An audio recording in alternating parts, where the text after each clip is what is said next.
Hey friends and family, this is SP News Nuggets. Today, you guys, I'm going to share with you this video. We're going to talk about some things when Monday hits. There's going to be a lot of stuff to talk about, but I want to share with you this supposed to be abduction down there in Miami. You guys, we got the video. I'm going to share with you. We're going to talk about it. I'm going to leave you a little commentary. And please, you guys, subscribe to the channel. Here we go.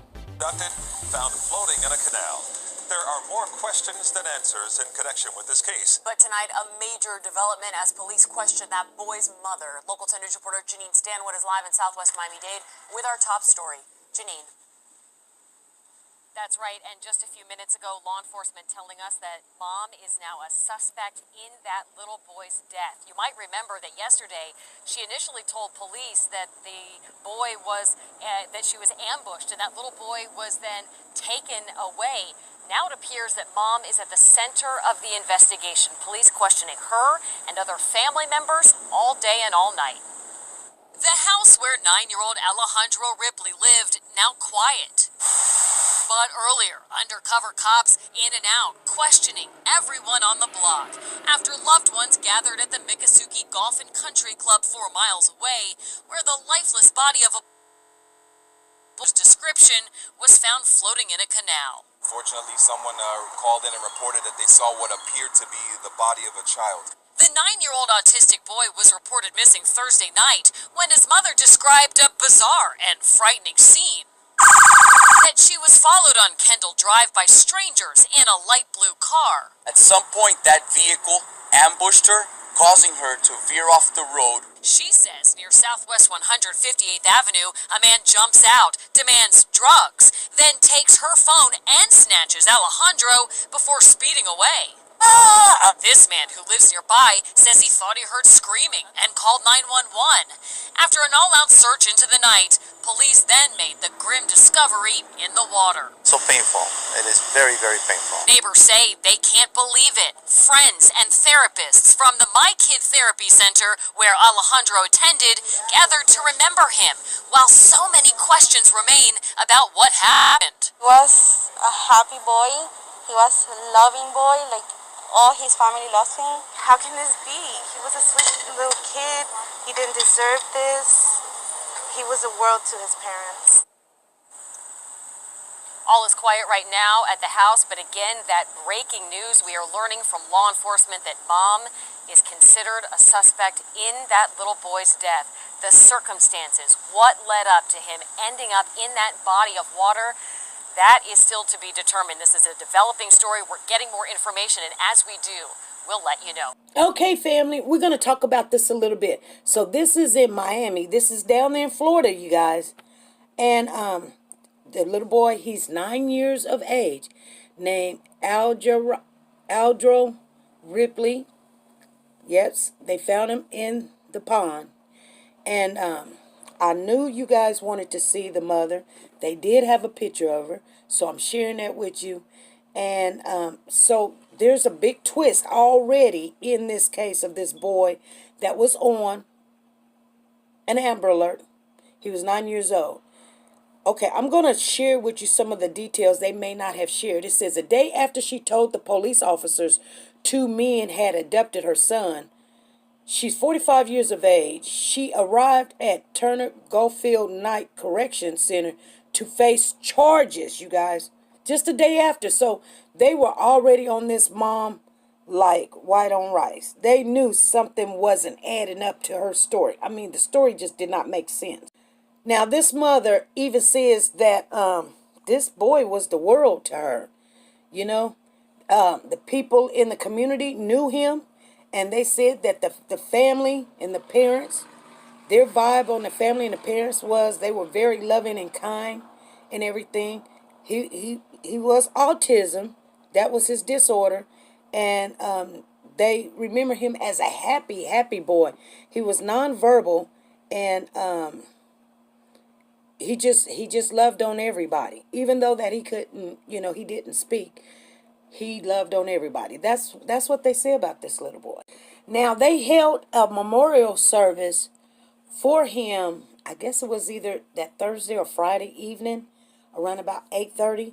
and all the people that the center that he goes to for learning and education, and everybody that knew him in the town, they showed up for this memorial service. They really actually believed what the mother had said, because they did not see it that,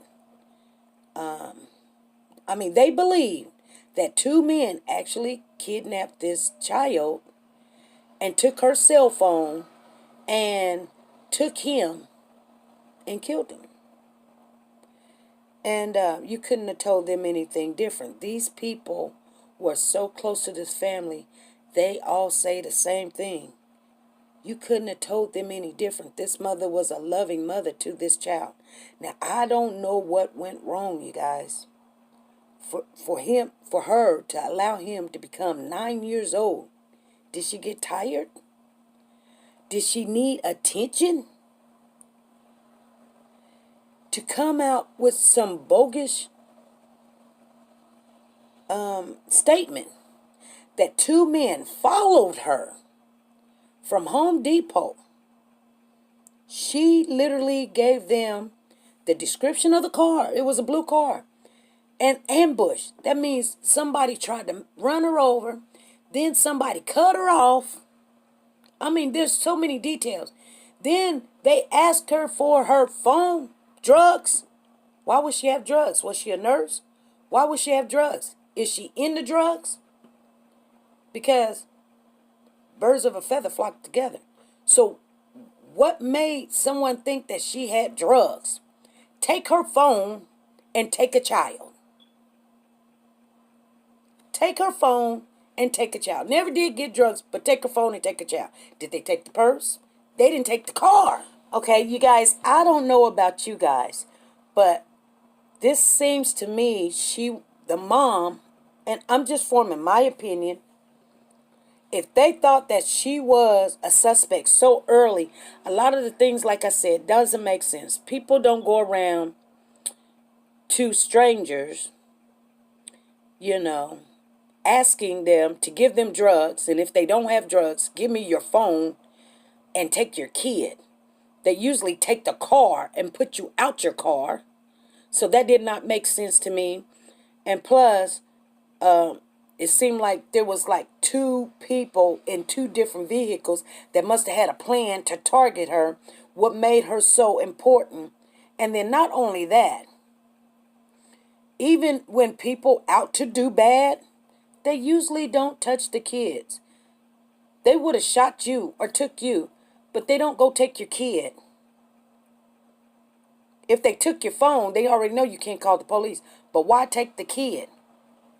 Why take the kid?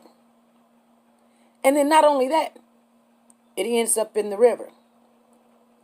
So even she was down there at the police department with a straight face trying to explain, had the same story over and over and over. Family came out to console her because this boy was special. And they couldn't understand why these monsters, as people call them, these monsters did what they did. When the whole entire time, somebody either wanted to get money out of this or some attention. Okay, you guys, you tell me what you think. And I'll see you Monday live at 5 p.m. Central Time. Dear listeners, are you looking for authentic design from brands like Louis Vuitton, Prada, Coach, Gucci, Michael Kors, and so much more at a price that you can actually afford? Well, let me introduce you to Nora's Authentic Designer handbags, shoes, and accessories, where we have designs to meet all of your needs. All items are 100% authentic, brand new, and being sold at prices you don't want to miss out on. Find us on Tradesy.com, at Nora's 915, or email us at norasauthenticdesign@gmail.com.